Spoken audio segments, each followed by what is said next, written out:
La force divine. Tel est le titre de notre message d'aujourd'hui. Et c'est le prophète Ésaïe, dans sa conception d'instruire, d'enseigner, qu'il a produit cette semence incorruptible dans sa parole pour que ceux qui pensent qu'ils ont assez de force pour entrer en eux-mêmes et donner la force à celui qui l'appartient. Et c'est dans Ésaïe chapitre 40, le verset 29, où nous lisons comme suit en parlant de Dieu, après tant d'interrogations. Et voilà ce qu'il dit même au verset 28. Ne le sais-tu pas? Ne l'as-tu pas appris? C'est le Dieu d'éternité, l'Éternel, qui a créé les extrémités de la terre. Il ne se fatigue point, il ne se lasse point. On ne peut sonder son intelligence. Il donne la force à celui qui est fatigué et il augmente la vigueur de celui qui tombe en défaillance. Cela nous permet de comprendre que quand on parle de force, il y a tellement de mots à formuler. Par exemple, quand on parle de force, on voit intensité, vigueur, mouvement, capacité, pouvoir, puissance, et j'en passe. On dirait que tout le monde exerce une force. Toute créature exerce une force. Dans la forêt, les animaux exercent leur propre force, sont sur les plus petits. Mais ce que nous arrivons à voir, en dépit de leur force, il ne peut toujours manger tout le monde. La nature aussi exerce sa force. Quand le vent souffle, il déracine les arbres. Quand la rivière est en crue, elle prend sur son passage tout qui existe. Et nous voyons qu'il y a force. Et nous, si nous parlons de la force humaine, nous pouvons suggérer quand même parler de la force humaine. Et quand on parle de la force humaine, on voit la virilité. Et c'est ce même homme qui a 25 ans, qui faisait tout, courir de ça et là, et la jeune fille de 14-16 ans qui sautait à la corde. Et pourtant, quelques temps plus tard, cette même personne ne peut bouger. Et on dit qu'elle a perdu de sa force. Et quand la personne parle, elle dit « ma force m'abandonne ». Et nous voyons avec le temps, les cheveux sont tombés ou blanchis. Et nous voyons aussi que les mets succulents sont là. Nous ne pouvons pas les déguster à cause de nos dents qui sont tombées. Et même quand on a envie de manger la canne à sucre, la canne nous regarde, mais nous ne pouvons pas en pulcher à cause de la force. Et quand nous regardons la vie, le chemin à parcouru, nous voyons que nous avons tant déployé d'efforts et ce que nous voudrions même achever, nous n'avons pas. Et c'est au coin que nous sommes remisés comme une natte parce que nous avons tout fait. Et ce que nous regardons autour de nous ne nous amène pas à la satisfaction. Et pourtant, notre force nous abandonne. Et quand nous regardons, nous portons les verres, cela sous-entend que la vision est réduite. Et quand nous regardons nos corps, ou notre corps est plissé, les rides, et malgré le maquillage, c'est encore là. Nous perdons la force. Et parfois, nous regardons la porte, nous disons que nous avons fermé la porte. Et au milieu de la nuit, nous disons, mais la porte n'est pas fermée. Et nous retournons à la porte après une heure de sommeil. Mais la porte n'est pas fermée. Oui, la porte est fermée. Il y a deux personnes qui vivent en nous.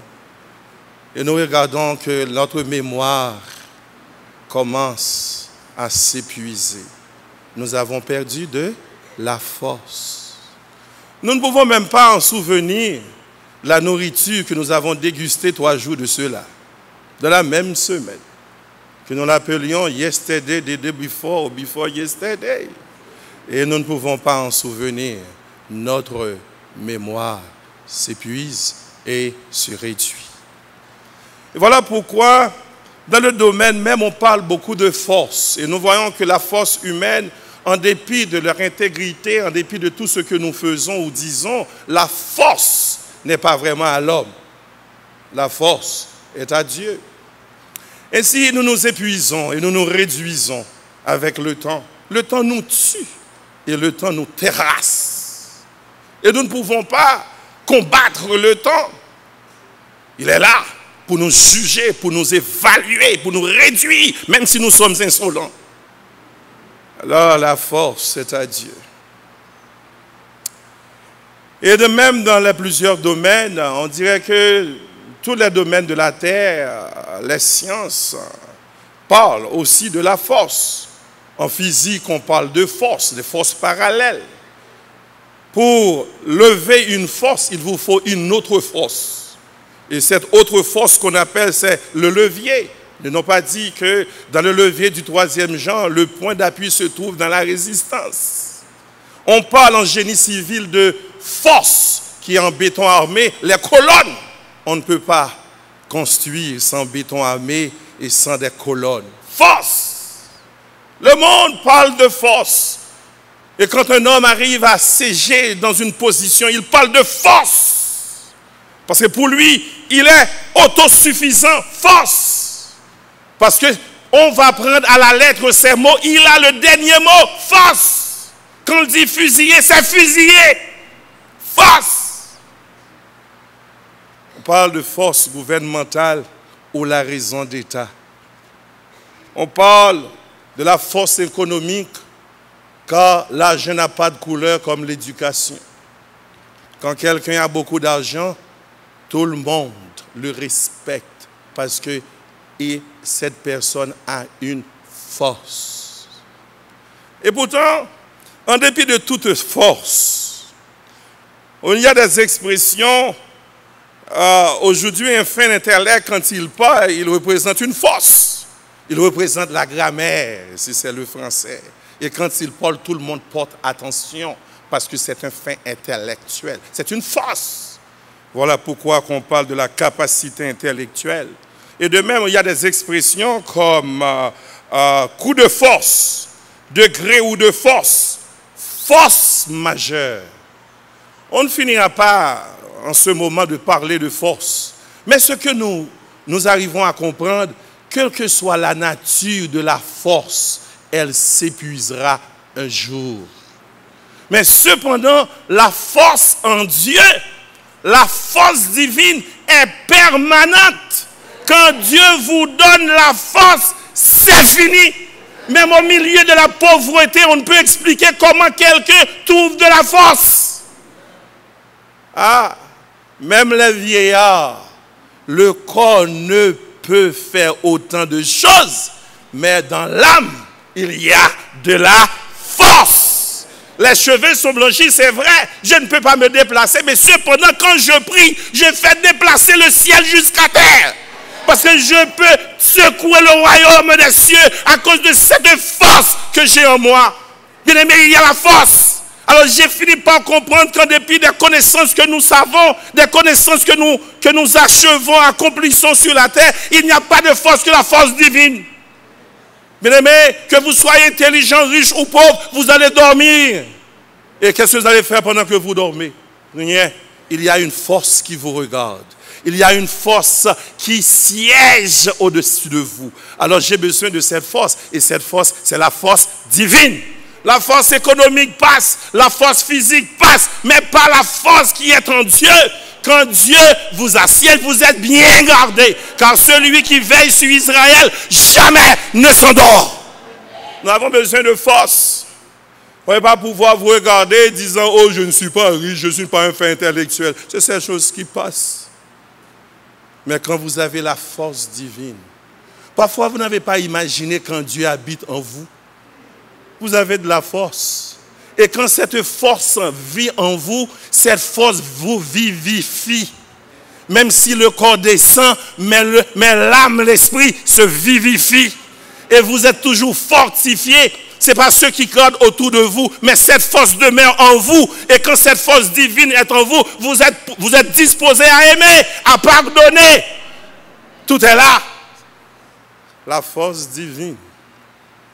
Bien-aimés, ce que nous devrions comprendre, c'est que nous n'allons pas pouvoir se contenter de certaines forces que nous avons sur la terre.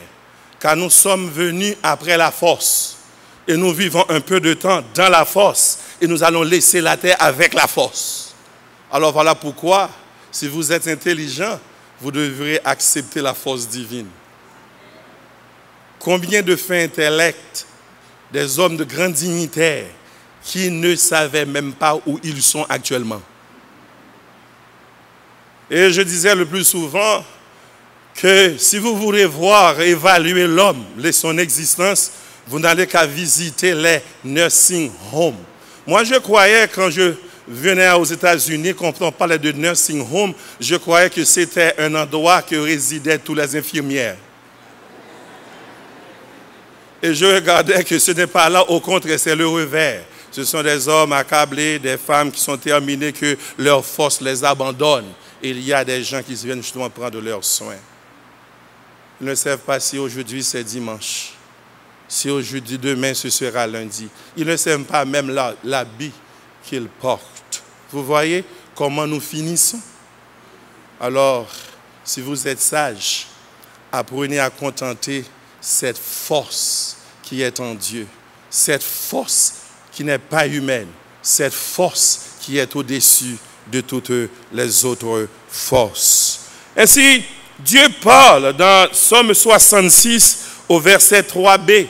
Il dit que à cause de la grandeur de sa force, ses ennemis le flattent. Est-ce que vous êtes là? À cause de la grandeur de sa force, les ennemis le flattent. Alors, vous voyez, quand vous avez la force divine en vous, vous souriez constamment. Et quelqu'un vous dit, mais pourquoi lui, il est toujours jovial? Mais c'est qu'il y a une force qui est en moi. Et Dieu, dans le Psaume 29, verset 11, il dit, l'Éternel donne la force à son peuple. L'Éternel bénit son peuple et le rend heureux. Et quand quelqu'un arrive à comprendre cette force divine, souvent Dieu rencontre certains serviteurs sur son passage qui n'arrivent pas à faire la différence entre la force humaine et la force divine. Et nous voyons dans Josué chapitre 1er au verset 9, Dieu qui parlait à Josué pour la répétition, dit, ne t'ai-je pas donné cet ordre, fortifie-toi et prends courage. Ne t'effraie point et ne te voudre point, car l'Éternel, ton Dieu, est avec toi dans tout ce que tu entreprendras. Certes, si vous êtes au ministère, vous allez pouvoir faire face à des gens difficiles et même impossibles. Mais fortifie-toi, on vous parlera mal de vous. Fortifie-toi et tout ce qu'on dit ne vous énerve pas. Fortifie-toi, parce que c'est ainsi que la vie se déroule avec les faux frères et les fausses sœurs. Vous devriez avoir force. Pour servir Dieu, il vous faut force. Et cette force, ce ne sera pas au séminaire ni dans les bancs d'école, mais ce sera au ciel que cela viendra et descendra sur vous. Et vous serez justement remplis de force. Vous allez pouvoir tolérer ceux qui vous n'aiment pas à cause de cette force. Vous allez pouvoir accepter un homme qui refuse de travailler quand il fait chaud ou quand il fait froid. Force! Une femme qui parle constamment, qui refuse de faire la cuisine. Force!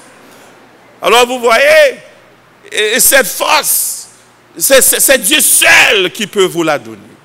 Vous ne pouvez pas pouvoir résister aux tentations, aux convoitises sans avoir cette force. Combien d'intellectuels qui sont tombés, combien d'hommes riches qui n'arrivent même pas à vivre, combien de philosophes qui n'ont rien connu. Mais cette force qui habite à travers le monde, ceux qui ne savent même pas lire, luttent contre tout à cause de cette force qui est en eux. Alors, Dieu dit aussi à Gédéon, dans Juge chapitre 6, verset 14, l'Éternel se tourna vers lui et dit, va avec cette force que tu as et délivre Israël de la main de Madian. N'est-ce pas moi qui t'envoie?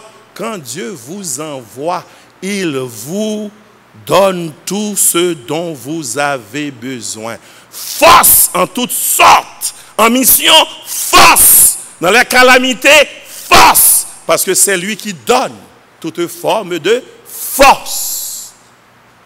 Ainsi, quand on regarde la vie, on voit que ceux qui servent Dieu n'ont pas la même attitude que les autres. Vous êtes fort même dans les moments les plus difficiles. Et parfois, on n'arrive même pas à vous comprendre. Et on vous appelle égaré. Raison parce que vous n'avez pas la même logique que les autres.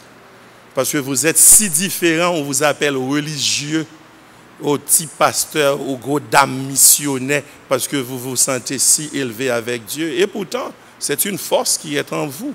Mais ce n'est pas la logique ou le bon sens. Alors, quand on regarde bien, dans le psaume 118, le verset 13, il dit, « Tu me poussais pour me faire tomber, mais l'Éternel m'a secouru. » Alors, vous voyez, c'est Dieu seul qui peut vous faire tenir debout tout le temps. Ce n'est pas les diplômes, c'est Dieu seul. Il possède toute forme de force. Il y a des gens qui prient avec vous, mais qui ne vous n'aiment pas. Il y a des gens qui sont un même choral, mais ils prient pour vous parce que ce sont toujours eux qui font le solo. Ils veulent que ce soit une autre fois. Par conséquent, ils prient que vous soyez tombés malades pour eux qu'ils soient prêchés. Alors vous avez besoin de force. Tu me poussais pour me faire tomber, mais l'Éternel m'a secouru. Vous m'avez donné une lettre de force pour que je sois fou ou folle aux États-Unis, mais au nom de l'Éternel, je les taillerai en pièces. Tu me poussais pour me faire tomber, mais l'Éternel m'a secouru. Alors vous pouvez comprendre. Vous voyez un enfant qui est tombé en prison, peut vous faire tomber, peut vous faire virer la tête. Mais cette force, en dépit de la prison, vous êtes resté fort. Et c'est ce que Dieu veut vous faire comprendre dans ce midi. La force, quel que soit le danger que vous traversez, quelle que soit la situation, ne misez pas sur vous, mais seulement sur Dieu. Faites-lui confiance, parce qu'il a toujours la réponse. Ainsi, apôtre Paul, dans le Nouveau Testament, dans 2 Corinthiens, chapitre 10, verset 4, il dit bien, « Car les âmes avec lesquelles nous combattons ne sont pas charnelles, mais elles sont puissantes par la vertu de Dieu pour renverser des forteresses. » Ce ne sont pas des relations apostoliques ou pastorales qui vous fait justement comprendre Dieu et traverser les moments les plus difficiles. C'est seulement la force divine, la force qui est en Dieu. Et c'est cette force qui va vous essayer de comprendre. Alors, dans les calamités, il est toujours là. Ce même Paul nous revient dans 2 Corinthiens chapitre 12 au verset 10. Il dit, c'est pourquoi je me plais. Dans les faiblesses, dans les outrages, dans les calamités, dans les persécutions, dans les détresses pour Christ, car quand je suis faible, c'est alors que je suis fort. Quand vous pensez que j'allais laisser tout tomber, c'est au moment même que je suis devenu plus fort. Alors vous voyez, la force est en Dieu.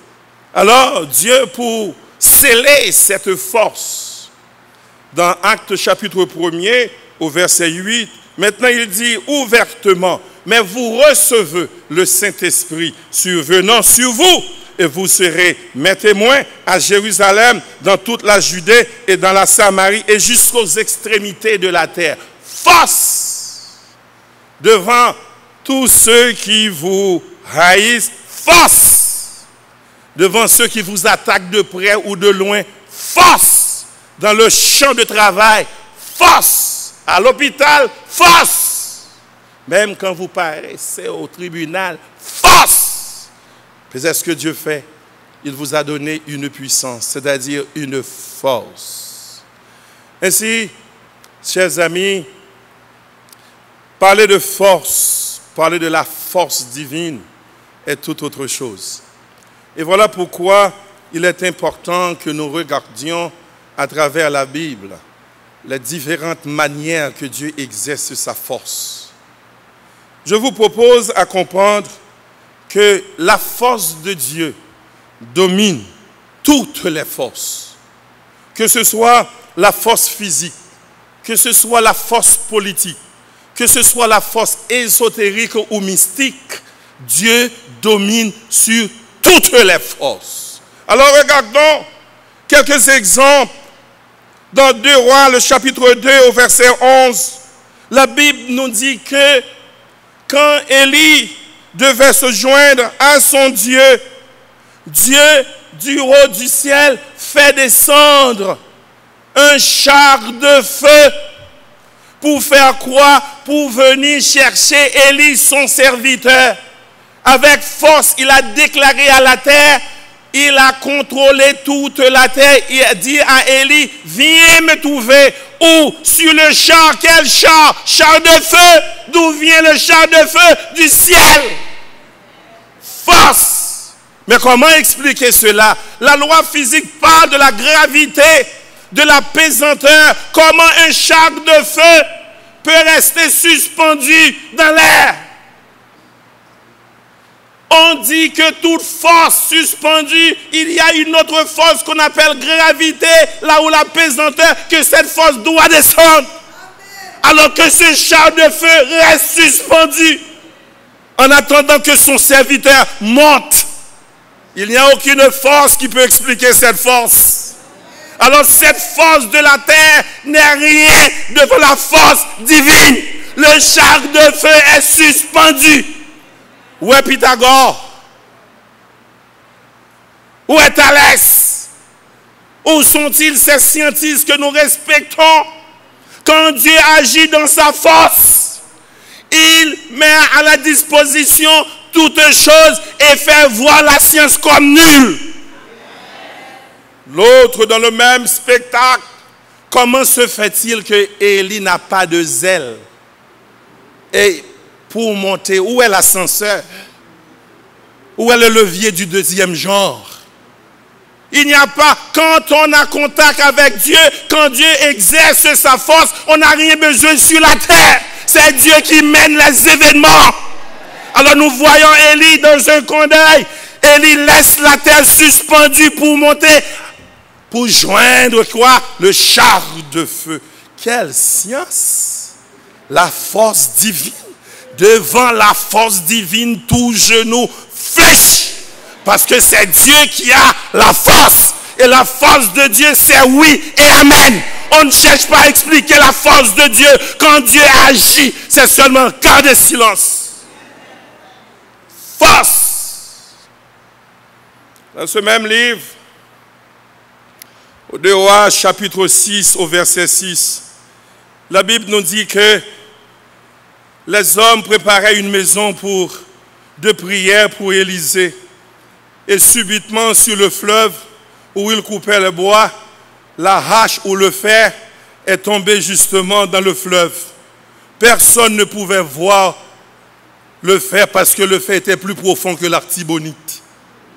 Et personne ne risquait sa vie à la recherche de ce fer, même si c'était empointé. Et Élie, dans sa puissance, interpella Dieu du haut des cieux en disant, Dieu, donne-moi cette force. Dans un clin d'œil, Élisée prend un morceau de bois et qu'il plongea exactement à l'endroit où l'on disait que le fer était tombé.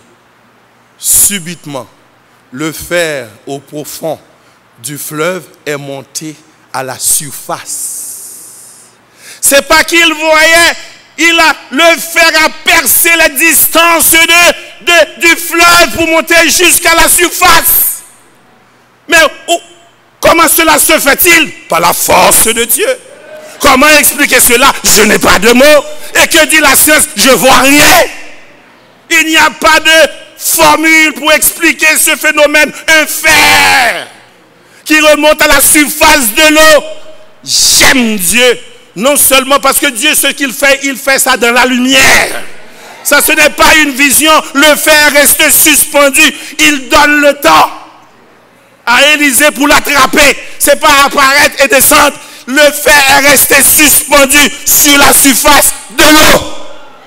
Mais on dit que tout corps plongé dans un liquide reçoit une poussée verticale. Où est la poussée? Où est poussée? Archimède, qu'est-ce qui se passe ici? La force de Dieu contredit tout ce que la science dit. La science parle à partir des phénomènes visibles, palpables et concrets. Et Dieu vit dans l'esprit et dans l'éternité. On ne peut pas comparer la force de Dieu à la force de la terre. Que ce soit la science. Le fer est resté. Force. Comment expliquer ça? Par la foi. Comment comprendre ceci? Je ne sais pas. Dieu est capable de tout. Voilà ce que je sais. Ne me cherche pas à expliquer un fer suspendu dans l'eau. Tout ce que je sais, c'est que tout est possible à Dieu. Et si, dans le même contexte, on voit cette histoire de femme de perte de sang qui avait tout dépensé. Ce que j'aime dans l'expression, c'est que la femme, en touchant Dieu dit en Jésus-Christ qu'il y a une force qui est en lui, qui est sortie. Mais quelle est cette force? La médecine ne peut expliquer cette force. Comment une femme à perte de sang peut être guérie dans l'instant sans antibiotiques? Comment cela se fait-il? Une force qui sortait de Dieu. Une force. Quand je suis malade, une force. Quand je ne sais rien, une force. Quand je suis tombé en prison, une force. Quand je n'ai pas de l'argent, une force. Quand je ne comprends rien, une force. Pas de la terre, mais d'en haut.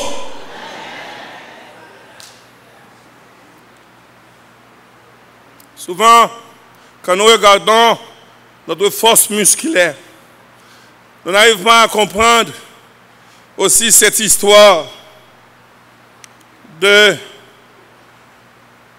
juge de Samson, dans Juge chapitre 14, verset 6. La Bible dit que Samson descendait et subitement un lion, et la Bible prend temps pour dire un jeune lion, campait devant lui. C'est la mort. Ce n'est pas un lion qui manquait des dents. Ce n'est pas un lion que ses genoux se crevaient, qui n'arrive pas à bien se tenir debout. C'est un lion en forme et en bonne et due forme. Un lion complet, agressif. Quand l'homme croit qu'il a assez de force, Dieu le rejette. Mais quand l'homme dépend de la force de Dieu, Dieu interviendra, quelle que soit la situation. Il faut apprendre à nous laisser tomber de cette force que nous avons afin de laisser le ciel prendre place.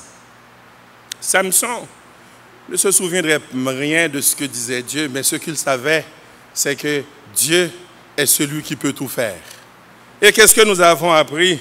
C'est que le texte dit bien, l'Esprit de l'Éternel saisit. Est-ce que vous avez vu? Ce n'est pas la science qui le saisit.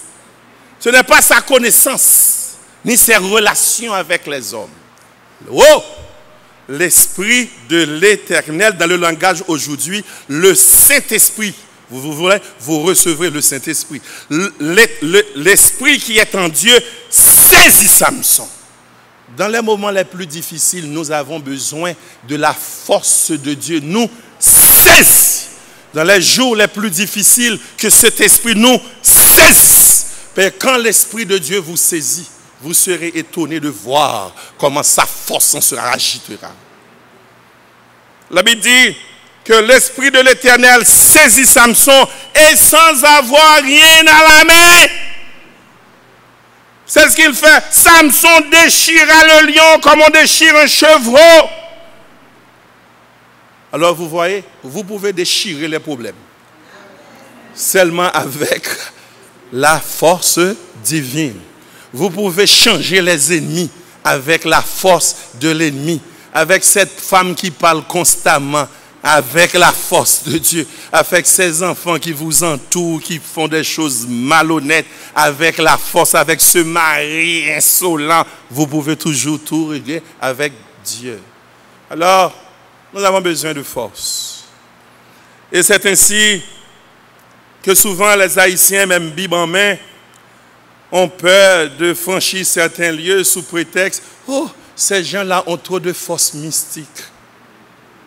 Oh, ce sont des hommes et des femmes profondés. Quoi? Il vous faut 40 jours de jeûne pour approcher ici. Si Dieu vit en moi, je n'ai pas besoin d'habiller en blanc ni avoir une lune en main pour approcher de quelque chose. Tout ce que je sais que ce Dieu de force vit en moi. Et s'il me saisit, je n'ai rien besoin, rien à la main. Et voilà pourquoi on n'a pas besoin de peur des esprits malins. Les esprits malins ont leur territoire. Et vous qui vivez en Dieu et avec Dieu, vous n'avez seulement vous laisser entre les mains de Dieu pour être rempli de cette force divine.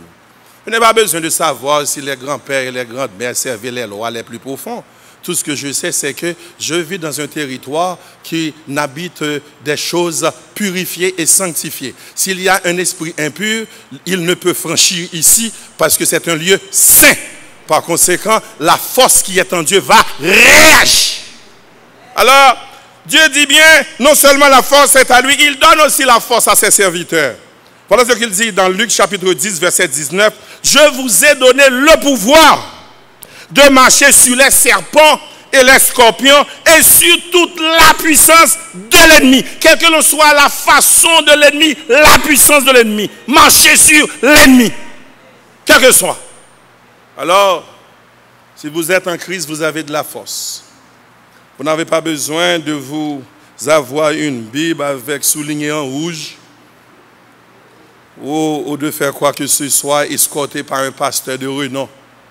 Il n'y a rien que le Saint-Esprit ne peut faire. Tout ce que vous avez besoin, c'est la présence de Dieu en vous, en Saint-Esprit, qui vous donnera cette force divine. Ainsi, cette force en Dieu est permanente et assure sa présence. Dieu dit que dans Josué chapitre 1er, verset 5, il dit « Nul ne tiendra devant toi tant que tu vivras. Je serai avec toi comme j'ai été avec Moïse. Je ne te délaisserai point et je ne t'abandonnerai point. » Ce n'est pas une force qui vient aujourd'hui et puis dans l'après-midi, elle est absente. C'est une force permanente, constante dans la vie de chacun qui croit en Dieu. Force. Vous n'avez pas besoin d'être baptisé sous Pentecôte nazaréen ou autre. Tout ce que Dieu veut, c'est que vous confessiez le nom de son Fils et que vous croyez en lui. C'est tout ce que vous avez besoin. Dès que vous avez cette confession faite, le Dieu d'en haut, par sa force, habite en vous. C'est tout ce que vous avez. Alors, cette présence est constante. Et voilà pourquoi que nous sommes aujourd'hui où nous sommes, à savoir toujours eu de force. Cette force nous protège dans tous les lieux, parce que la force de Dieu est redoutable. Dans Somme 46, verset 10, il le dit, « Arrêtez et sachez que je suis Dieu, je domine sur les nations, je domine sur la terre. » Personne n'a plus de pouvoir sur Dieu. C'est Dieu qui fait tout. Et Jésus qui le répète en disant, « Tout pouvoir m'a été donné dans le ciel et sur la terre. » Nous sommes en de bonnes mains. Alors, non seulement sa force assure constamment sa présence, sa force nous protège dans tous les lieux et sa force rémunère et nous restaure. Et si nous retournons au verset, il dit au verset 30, le verset 29 il dit, « Il donne de la force à celui qui est fatigué et il augmente la vigueur de celui qui tombe en défaillance. » Maintenant, Dieu fait la comparaison entre les deux espèces humaines. Vous voyez, au verset 30, il dit, les adolescents se fatiguent. À vous qui croyez que les adolescents ont toujours de la force. Il dit que les adolescents se fatiguent et se lassent. Et les jeunes hommes chancellent. Au verset 31. Mais ceux qui se confient en l'Éternel renouvellent leur force. Dieu seul peut renouveler votre force. Et Dieu le fait chaque instant et à chaque jour. Bien des fois, avec vos ans, on pense que demain vous allez mourir. Et quand on vous regarde, on dit, oh, vous êtes encore vivant. Oh, bien sûr, parce que Dieu, je confie en Dieu, il renouvelle quoi? Ma force. Vous ne pouvez pas compter mes jours, frère. Vous ne pouvez pas me porter à tomber à la tombe aussi longtemps que Dieu ne le décide pas. Même si la maladie me ronge, mais c'est Dieu qui renouvelle chaque jour quoi? Mes jours. Ce n'est pas la médecine. Dieu. Mais ceux qui se confient en l'Éternel renouvellent leur force. Quoi? Ils prennent leur vol comme les aigles. Il y a des problèmes que vous vous confrontez. Quand les problèmes pensent qu'ils vous descendent sur la tombe, Dieu vous donne des ailes pour voler comme les aigles. Vous allez survoler au-dessus des problèmes et vous regardez les problèmes en bas comme nuls. Les situations les plus graves, les transactions, les convoitises, les avanies, les complots, vous surmontez-les et vous regardez en haut comme les aigles. Vous balancez, vous gardez l'équilibre dans l'air pendant ceux qui sont en bas s'agitent. Parce que Dieu vous donne les ailes pour voler comme l'aigle dans un milieu que personne ne peut arriver. Aucun endroit, rien ne peut arriver jusque où vous êtes. Dans un lieu, ils vous prennent leur vol comme les aigles. Quoi? Ils courent et ne se fatiguent que point. Ils marchent et ne se fatiguent point. Et quelle que soit la situation, quand Dieu vous donne la force, c'est garanti. Même si la maladie est là, je vais dire quelque chose. Bien des fois, celui qui fait une maladie depuis 10 ans reste encore debout. Et celui qui vient à peine de faire maladie, après 3 mois, il est mort. Mais les deux prennent le même médicament, qu'est-ce qui se passe? Parce que Dieu renouvelle force. Ce ne sont pas les médicaments, c'est la présence de Dieu. Quand Dieu fait une chose, c'est fini.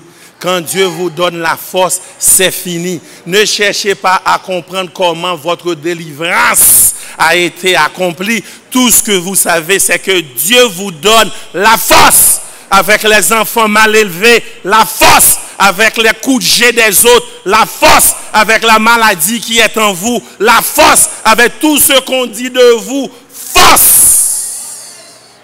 On vous regarde mal, force.